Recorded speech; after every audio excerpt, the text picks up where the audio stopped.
Sensation, le MAG. Bonjour à tous, bienvenue sur Sensation en association avec TV78. À l'heure où nous enregistrons cette émission, 27 femmes en France ont été tuées sous les coups de leur conjoint ou ex-conjoint. Quels sont les réflexes à avoir lorsqu'on est victime de violences conjugales? Est-ce que la justice répond suffisamment face aux violences faites aux femmes?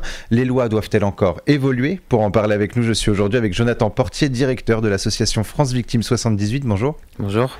Donc France Victime est présente dans tout le département des Yvelines et travaille en collaboration avec différentes associations pour l'accompagnement des personnes victimes d'infractions. Vous accompagnez les citoyens sur tout type d'infractions, mais les principales, en tout cas celles sur lesquelles vous agissez le plus, ce sont les violences faites aux femmes et les violences conjugales. On va y revenir tout au long de cette émission. Quand on parle de violences conjugales, qu'est-ce que ça signifie? De quelle violence parle-t-on? Alors il y a différentes formes de violences, les violences physiques, donc les coups portés, les violences psychologiques, verbales, donc tout ce qui va relever un petit peu des menaces, des injures, le fait de rabaisser l'autre aussi au quotidien, les violences sexuelles, donc des rapports forcés, non consentis, et il y a aussi d'autres formes de violences qu'on n'identifie pas forcément mais qui sont assez spécifiques aussi à cette thématique, donc tout ce qui est violence économique et aussi administrative, donc la rétention de documents importants, ne pas laisser accès au compte bancaire, voilà, des choses comme ça. Alors j'ai séparé les violences conjugales des violences faites aux femmes. Les violences conjugales sont faites dans le cadre intime, dans le cadre familial, avec un conjoint par exemple. Les violences faites aux femmes englobent toutes les formes de violences qu'une femme subit d'un proche ou d'un inconnu. Dans les deux cas, c'est des violences. Quels sont les accompagnements que vous proposez aux femmes victimes de violences? Alors nous, au niveau de l'association, donc on a à la fois des juristes et des psychologues.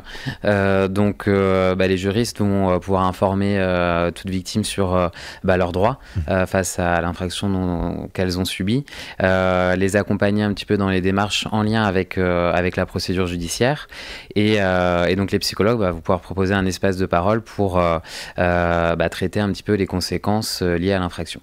Et vous avez mis en place des groupes de parole. Quels sont les professionnels présents lors de ces séances et quels sont les aspects positifs de ces groupes de parole? Alors ce sont des groupes de parole qui sont co-animés par un juriste et un psychologue sur la spécificité des violences sexuelles, que ça a été vécu pendant l'enfance, dans le cercle familial, conjugal ou autre.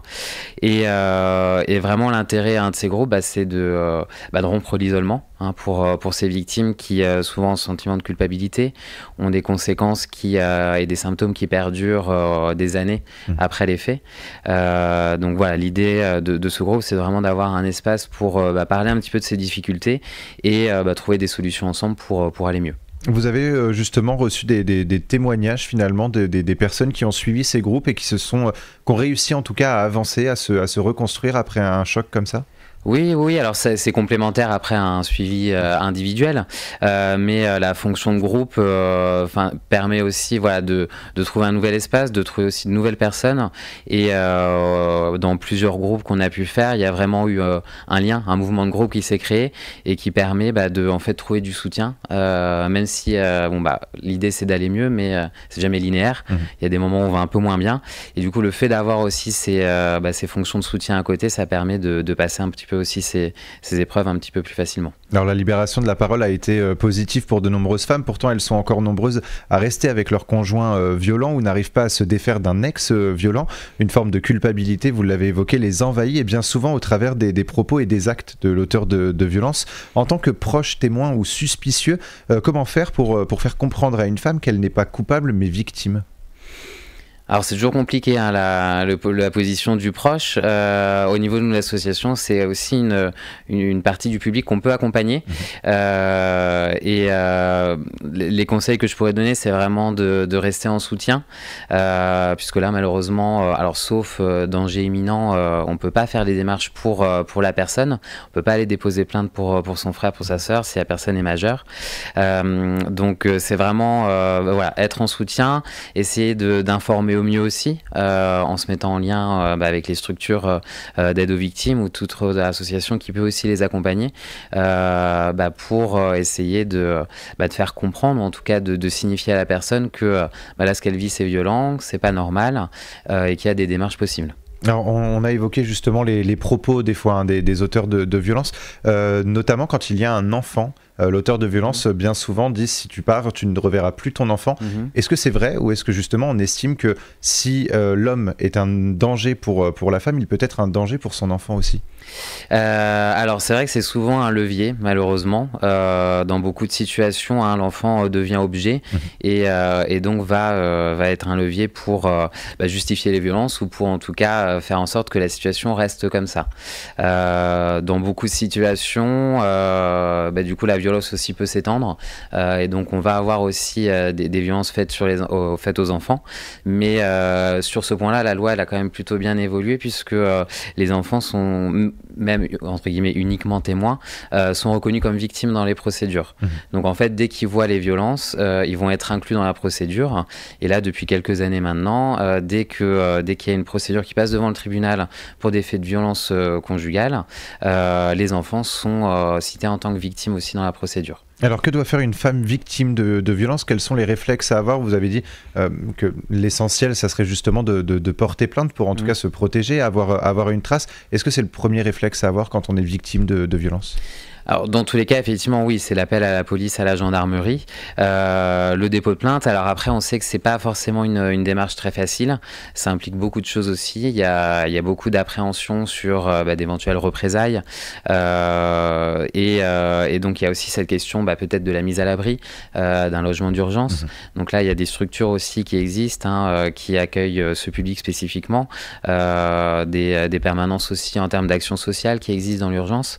Donc, c'est vrai que nous, quand on reçoit les personnes, on essaie de faire un peu un bilan sur la situation, sur tout ce que ça va venir impacter, pouvoir réorienter aussi vers les autres professionnels qui pourront accompagner et faciliter un petit peu ces démarches judiciaires. Vous êtes en mesure justement de pouvoir apporter un logement d'urgence à une femme victime de violence? Alors nous, directement non, mais pouvoir la réorienter vers des structures, vers un travailleur social.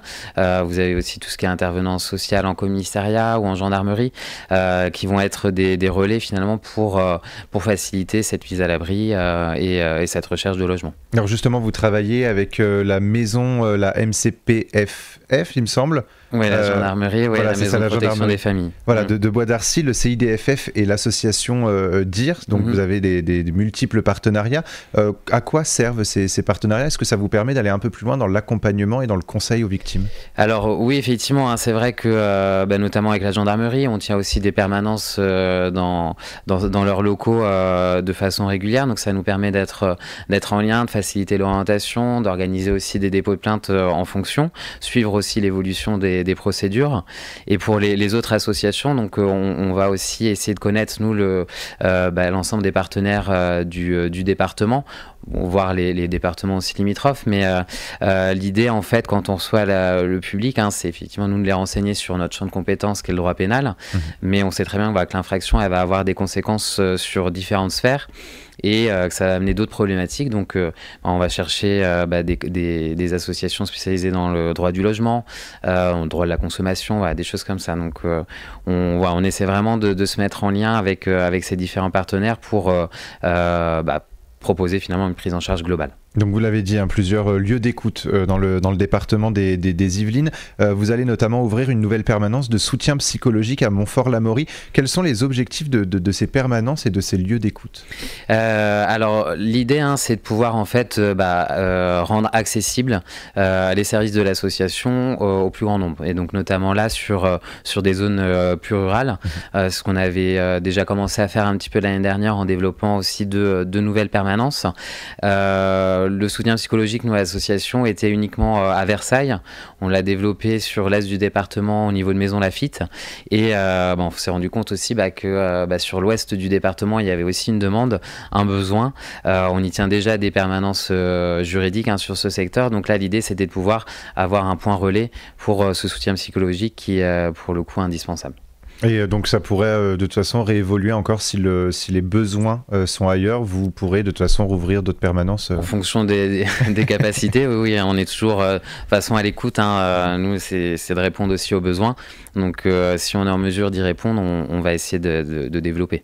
Merci beaucoup, Jonathan Portier, d'avoir été avec nous sur Sensation. Si vous êtes victime de violences, un numéro existe, c'est le 3919. Pour plus d'informations, on peut se rendre sur le site francevictime78.fr. Et pour revoir ou réécouter cette émission, rendez-vous sur notre site et notre application Radio Sensation.